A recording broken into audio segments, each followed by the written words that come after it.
थुरु थुरु शीतरे वर्षा प्रबल जाड़े पूरा ओडिशा जमती थरुची कारण उपकूल अंचल देखंतु उपांत अंचल देखंतु उत्तर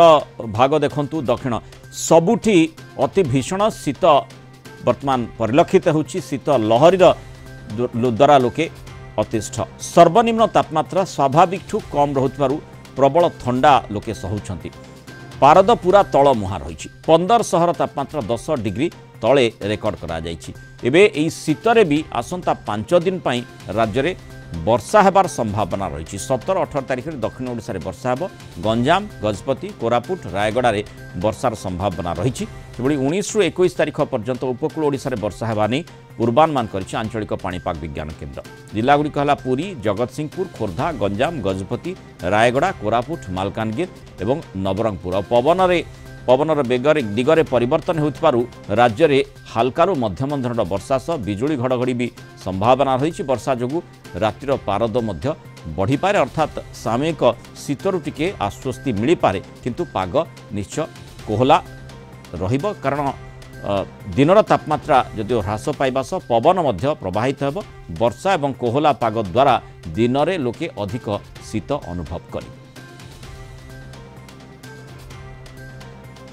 7 दिन फोरकास्ट आगामी 5 दिन भितर वर्षा हबार संभावना रही राज्य में आगामी 48 आवर्स रे लाइट रेन हल्का वर्षा हबार संभावना रही गोटे किंबा दुईटा जगार जमती कि आगामी 24 घंटा रे हल्का वर्षा हो पारे कांभा जगार गजपति आउ गंजाम जिले में किंतु पाग मोस्टली मेघुआ रही संभावना रही राज्य में किछि अंश ता सहित 18 तारिख रे लाइट ट्रेन रही संभावना रही गंजाम गजपति मालकानगिरी कोरापुट रायगड़ा जिले में आउ 19 तारिख रे जदि देखिबा लाइट टू मॉडरेट हल्का मध्यम धरण वर्षा हमार संभावना रही थंडरस्टॉर्म लाइटनिंग सहित रात्रिर तापमात्रा जदि देखिबा टेम्परेचर आमर आगामी 3 दिन भितर 3 रु 5 डिग्री राइज होबार संभावना रही बढ़िबार संभावना रही 3 डिग्री रु 5 डिग्री तापमात्रा रे वृद्धि होबार संभावना रही तापर मोस्टली विशेष किसी चेंज होबार संभावना नहीं शीत जो पड़ुला शीतटा रहिबो निश्चय शीत रहिबो कारण अबे वर्षा जदि हुए आ पाग मेघुआ रहिले दिन तापमात्रा रे ह्रास पाए जनरली ह्रास पाए दिन तापमात्रा कमिले आमे बाहर ठंडा फील करूँ किंतु रात्रि तापमात्राटा बढ़िबो सेटा तो मोस्टली आम जानीपारुनी किंतु रात्रि तापमात्रा वृद्धि होबार संभावना रही 3 रु 5 डिग्री सेल्सियस अधिक आलोचना करबा वरिष्ठ पाणीपाग विज्ञानी प्रोफेसर संदीप पट्टनायक जोड़ी होइछंती प्रोफेसर पट्टनायक स्वागत करबा आलोचना को थुरु थुरु शीत लोके थरुछंती शीतर एई समय वर्षा आशा रही जे वर्षार प्रभाव जमती शीत को टिके कमई थाए कारण एटमॉस्फेयर ह्यूमिडिटी बढ़ी थाए किंतु सेपटे कोहला पाग रहिले मध्य लोके अतिष्ठ होइथांती स्थिति कौन रहइबो नमस्कार हाँ बर्तमान आम गोटे परिवर्तन स्टेज को जीवा बर्तमान टिके शीत आ सुखिला पागरु नेक्स्ट 24 घंटा काली ठू टिके मेघुआ पाग कोहला पाग रहिबार संभावना रहउची जा फल कि आपण जेंति कहले दिन तापमात्रा टिके कम रहिबो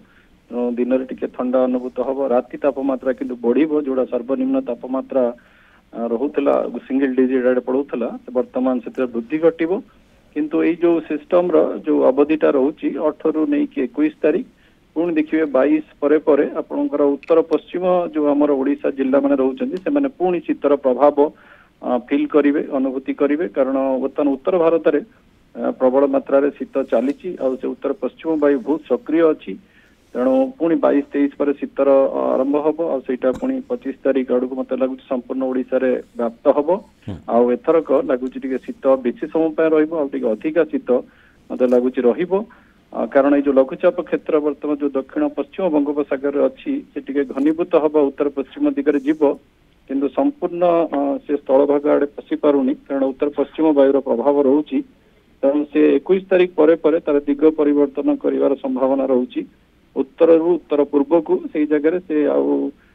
निजक संगठित कर रखी पारुनी तेणु खेल जाऊँगी प्रभावटा ओडिशा रे पड़िबार संभावना रोची किंतु जमती आम आलोचना करते गतकाली चर्चा करते प्रशांत महासागर लानिना कंडीशन जो यह एक्टिव स्टेट को आसीपे जार प्रभाव बंगोपसागर पड़ पारे ता सत्वे शीत भल रहिबो हाँ शीत मत लगुच आप जो नवेम्बर मसरे देखिले 15 रु 27 डिसेम्बर जो देखिले 9 रु 17 पुणी जो नेक्स्ट एपिसोड आसो ये सिस्टम गला जोटा मत लगुच 23-24 रु नहीं चलो से शीतटा मत लगुच नवेम्बर और डिसेम्बर फर्स्ट एपिसोड टू अधिका टे बेसी समय टे अधिका ठंडा भी रही संभावना अच्छी लानिना जो आप प्रभाव कहते आंशिक लानिना भी प्रभाव पड़ी थाई पारे किंतु लानिना टे दुर्बल लानिना अच्छी अल्प समय डिसेम्बर रु नहीं चलतु मार्च पर्यंत रु प्रभावटा रही पारे इनडायरेक्टली जना अच्छी जे किछिटा लानिना पीरियड रे हमर राति तापमात्रा टिके खसी जाए तेणु प्रभाव रहिबो 22 तारीख 23 तारीख चली गला पर उत्तर पश्चिम वायुर प्रभावटा ओडिशा उपरकू रहिबो आ उत्तर भारत रे वर्तमान शीतर प्रभाव बहुत चली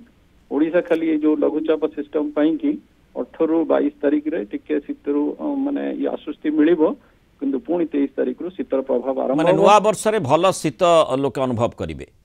आज्ञा आज्ञा मत लगुच 25 तारीख पर शीतर टिके अधिक प्रभाव रहिबो आउ टिके बेसी समय रहिबो जनवरी फर्स्ट वीक पर्यंत भी रहिबार संभावना अछि कारण एटा होउची जो लघुचापटा वर्षर शेष लघुचाप तापरे बंगोपसागर निष्क्रिय हबो तेणु शीतर प्रभाव बढ़िबार संभावना रहउची एबे जेमती देखा जाउची गतकाली गोटे रिपोर्ट मध्य देखुथली महाराष्ट्र रे मध्य शीतर प्रभाव टिके अधिक रहउची ओडिसा रे आमे जेमती देखुचे रिपोर्ट आसुची सिमिलीपाल बा एपटे कोइडा अंचल रे सेठी मध्य सामान्य तुषारपात हेछि तेणु अत्यधिक शीत ए प्रकार परिवर्तन ए पागर परिवर्तन की नहीं हमर सुनी परजंदी आज्ञा नहीं आमर तो ओडिशा रे किछटा कोल्ड स्पॉट सब बेले थाए जेमती कंधमाल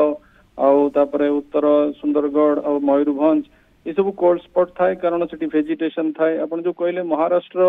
वर्तमान शीत अनुभूत करूची कारण वर्तमान हमर जो जेट स्ट्रीम रो टिके दक्षिण अक्षांश को खसी आसीची आपण जो लघुचाप क्षेत्र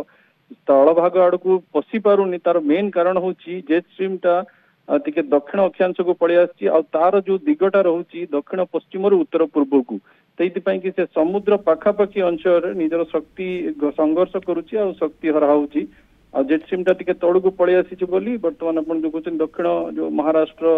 रे अंचल भी शीत रहउची आ ओडिसा रे भी से शीतर प्रभावटा रहिबो